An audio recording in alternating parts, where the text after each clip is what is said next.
오늘 말씀은 마가복음 6장 14절부터 29절까지 말씀입니다. 마가복음 6장 14절부터 29절까지 우리 기왕에 모였으니까 한 목소리로 쭉 같이 읽겠습니다. 이에 예수의 이름이 드러난지라 헤롯 왕이 듣고 이르되 이는 침례 요한이 죽은 자 가운데서 살아났도다. 그러므로 이런 능력이 그 속에서 일어나느니라 하고, 어떤 이는 그가 엘리야라 하고 또 어떤 이는 그가 선지자니 옛 선지자 중에 하나와 같다 하되, 헤롯은 듣고 이르되 내가 목벤 요한 그가 살아났다 하더라. 전에 헤롯이 자기가 동생 빌립의 아내 헤로디아에게 장가든 고로 이 여자를 위하여 사람을 보내어 요한을 잡아 옥에 가두었으니, 이는 요한이 헤롯에게 말하되 동생의 아내를 취한 것이 옳지 않다 하였음이라. 헤로디아가 요한을 원수로 여겨 죽이고자 하였으되 하지 못한 것은 헤롯이 요한을 의롭고 거룩한 사람으로 알고 두려워하여 보호하며 또 그의 말을 들을 때에 크게 번민을 하면서도 달갑게 들음이었더라.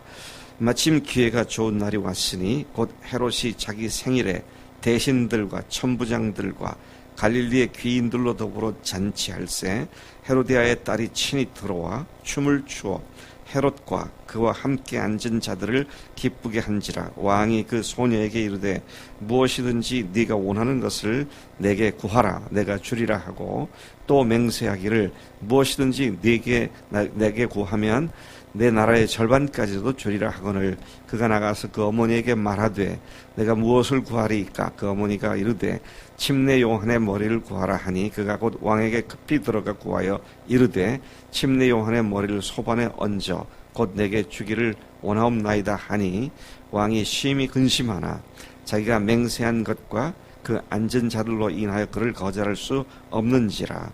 왕이 곧 쉬병 하나를 보내어 요한의 머리를 가져오라 명하니, 그 사람이 가서 옥에서 요한을 목베어 그 머리를 소반에 얹어다가 소녀에게 주니, 소녀가 그것을 그 어머니에게 주니라. 요한의 제자들이 듣고 와서 시체를 가져다가 장사하니라. 아멘. 예수님의 이름이 점점 더 세상에 퍼지게 되었고, 그분의 행하시는 일들이 세상에 알려지게 되었습니다.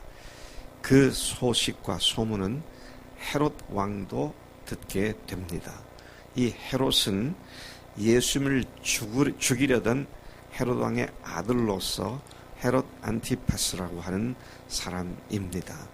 이 헤롯이 예수님의 소문을 들었을 때 그는 즉각적으로 예수님에 대하여 14절에서 침례 요한이 죽은 자 가운데서 살아났도다.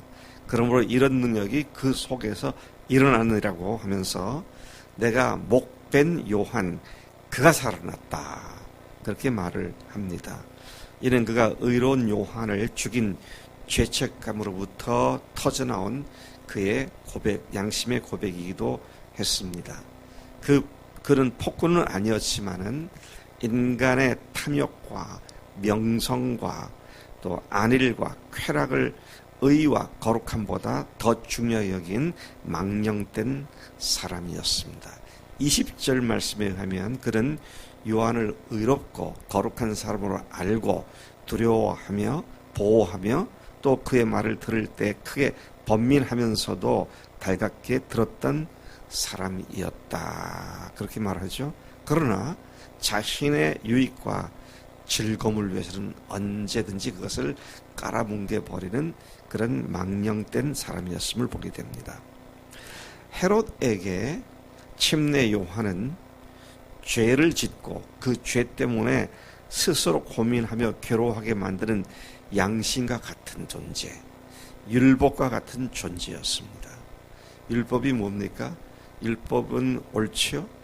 율법에 하는 말씀은 옳지만 그대로는 살고 싶지 않은 것, 철저히 자기가 주인 되어 마음대로 살고 싶은데 늘 마음의 양심에 거리낌을 주는 것, 이것이 율법이죠.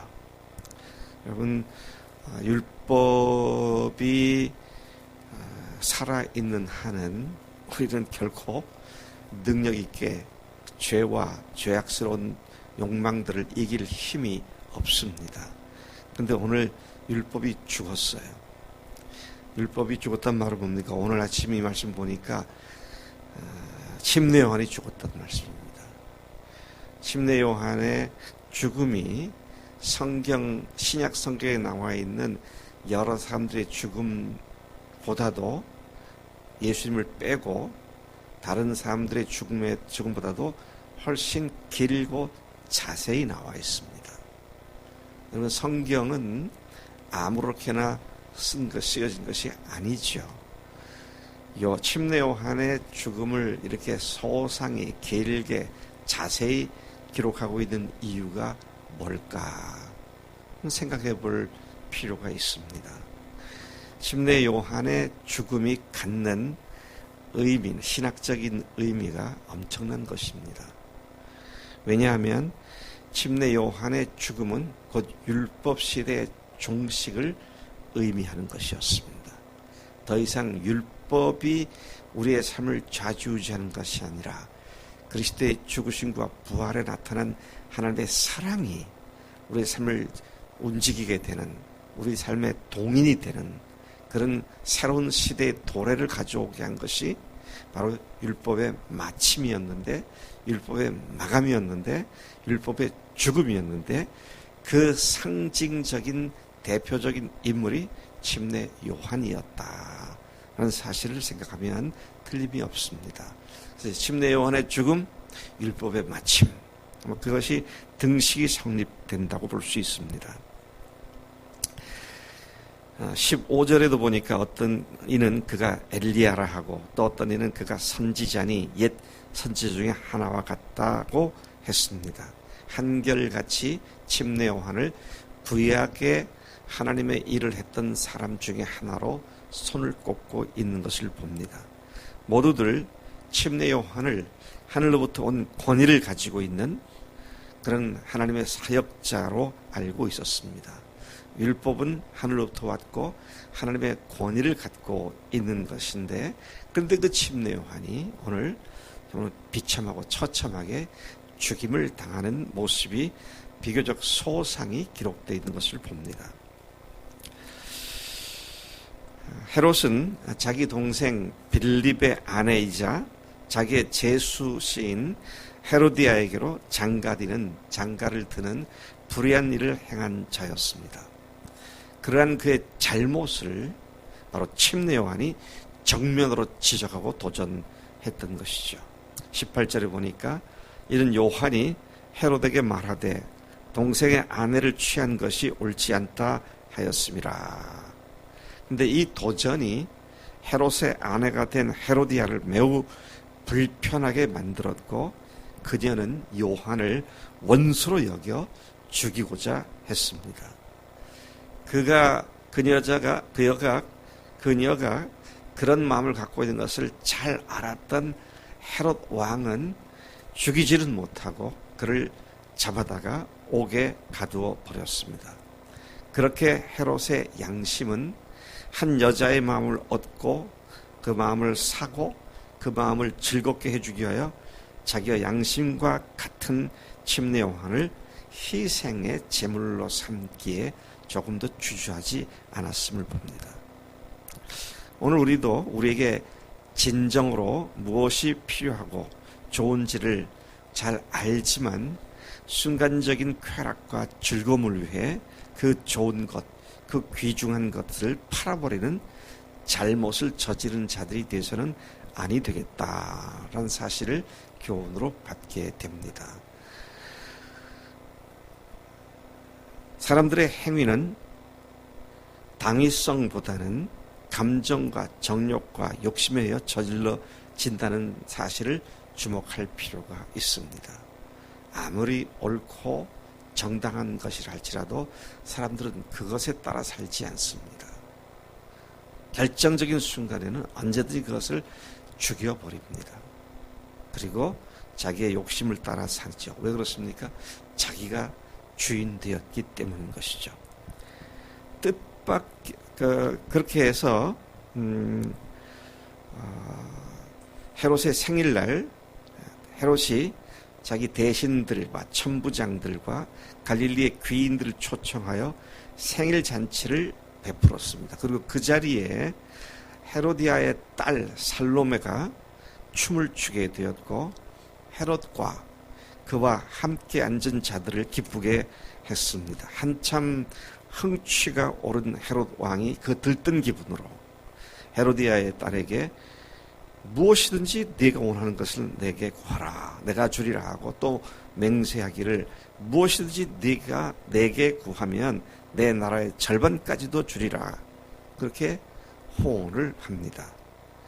뜻밖의 상을 받게 된 그 소녀 헤로디아의 딸 살로메는 자기 어미에게 무엇을 구하는 것이 좋겠는지를 물었고, 헤로디아는 즉각적으로 침례요한의 머리를 구하라고 코치했습니다. 그리고 그 소녀는 급히 들어가 왕에게 침례요한의 머리를 소반에 얹어 즉시 자기에게 달라고 구합니다. 이러한 요구를 받은 왕은 심히 근심했지만 자기가 맹세한 것과 함께 앉아서 그가 한 말을 들은 사람들 때문에 거절할 수 없었고, 한 시병에게 요한의 머리를 베어와 살로메에게 주게 했으며, 살로메는 자기 어미인 헤로디아에게 그것을 전해줍니다. 이렇게 하나님의 사람 예수께서 말씀하신 바에 따르면 여자가 낳은 자 중에 가장 위대한 침례 요한은 참혹하게도 참수되어 그의 머리가 모든 사람들이 장반 위에 얹혀져 보게 됩니다. 사실 침례 요한의 죽음은 신학적으로나 구속사적으로 매우 중요한 의미를 갖습니다. 누가복음 16장 16절에는 이런 말씀이 있습니다. 율법과 선지자는 요한의 때까지요. 그 후부터는 하나님 나라의 복음이 전파되어 사람마다 그리로 침입하느니라, 그렇게 말씀하셨죠. 율법과 선지자의 때가 언제까지냐?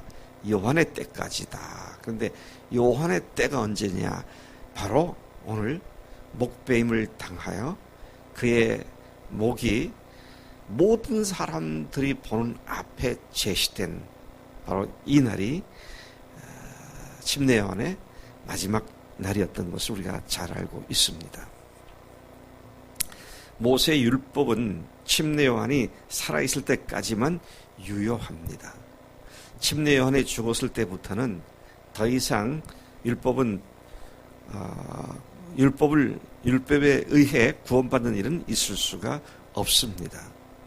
그가 죽음으로써 율법이 마감되었고, 그렇기 때문에 그리스도인의 삶은 밤낮 회개하는 자리에만 머물러서는 안 되는 것입니다. 요한의 침례는 회개의 침례였습니다. 오늘 그리스도인들이라고 하는 사람들조차도 매일 짓고 또 회개하고, 그러고는 또 정말 원점으로 들어가서 구원 받았는지 또 다시 점검하고, 이런 삶에 맴돌고 있어서는 아니 되겠다, 그런 말씀인 것이죠. 이제는 구약의 율법이 아니라 복음 안에 들어온 세대의 삶을 우리는 살아가고 있습니다. 구약 율법의 종결은 매우 중요합니다. 왜냐하면 그것이 인정되지 않으면 성령께서 주시는 진정한 자유함이 없기 때문이죠. 우리가 자유함을 얻은 것은 율법의 저주로부터 자유함을 얻었습니다. 복음이 그렇게 만들었는데, 복음이 뭡니까? 복음은 예수님의 죽으심과 부활하심입니다. 그렇기 때문에 주님께서도 친히 말씀하시기를 진리를 알지니 진리가 너희를 자유케 하리라. 요한복음 8장 32절이 말씀하죠.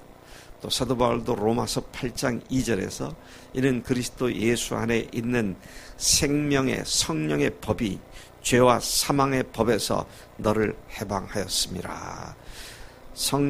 죄와 사망의 법이 뭡니까? 율법입니다. 바로 생명의 성령의 법이 율법에서 우리를 해방시켰다, 그렇게 말하죠. 고린도 후서 3장 17절에도 보면 주는 영이시니 주의 영이 계신 곳에는 자유가 있느니라. 사도 바울이 고린도 교회에 그렇게 말하고 있죠. 또 갈라디아서 5장 1절에도 보면 사도 바울이 이렇게 말합니다. 그리스도께서 우리를 자유롭게 하시려고 자유를 주셨으니 그러므로 굳건하게 서서 다시는 종의 멍에를 매지 말라. 율법의 멍에 다시 매이지 않고 그리스도의 그 자유함, 십자가와 부활로 말미암은 영원한 해방, 자유함을 누리며 살라고 그렇게 권고한 것을 보게 됩니다. 오늘 우리가 율법 아래 있는 자가 아닙니다. 복음 아래에 있는 자이고 십자가와 부활로 예수님이 하나님이심을 믿는 자이고 주님을 믿는 자이기에 이제는 율법에서 완전히 벗어나 주님을 기쁘시게 하는 자유로움으로 주님을 영화롭게 하는 그런 삶의 자리에 있는 줄로 믿습니다. 이전 율법 세대는 죽었습니다. 이제 우리에게는 생명의 자유한 법에 우리를 이끌어가는 널려 축복된 삶의 자리에 있는 줄로 믿습니다. 하나님 아버지 감사합니다. 이 아침에 침례 요한의 비참한 죽음이 오히려 하나님의 한 인류 역사의 한 획을 긋는 거대한 사건이었음을 일깨워 주시니 감사합니다. 우리가 율법에 짓눌리는 삶이 아니라 예수님의 십자가와 부활로 영원히 자유함으로 주님을 기쁨과 즐거움으로 섬기는 매일의 삶이 되도록 우리를 변화시켜 주신 것 감사합니다. 오늘도 그 자유함 속에서 주님을 섬기며 주님을 외치며 사는 승리의 삶을 살 수 있도록 인도하시는 줄로 믿습니다. 감사합니다. 예수님의 이름으로 기도를 쌉나이다. 아멘.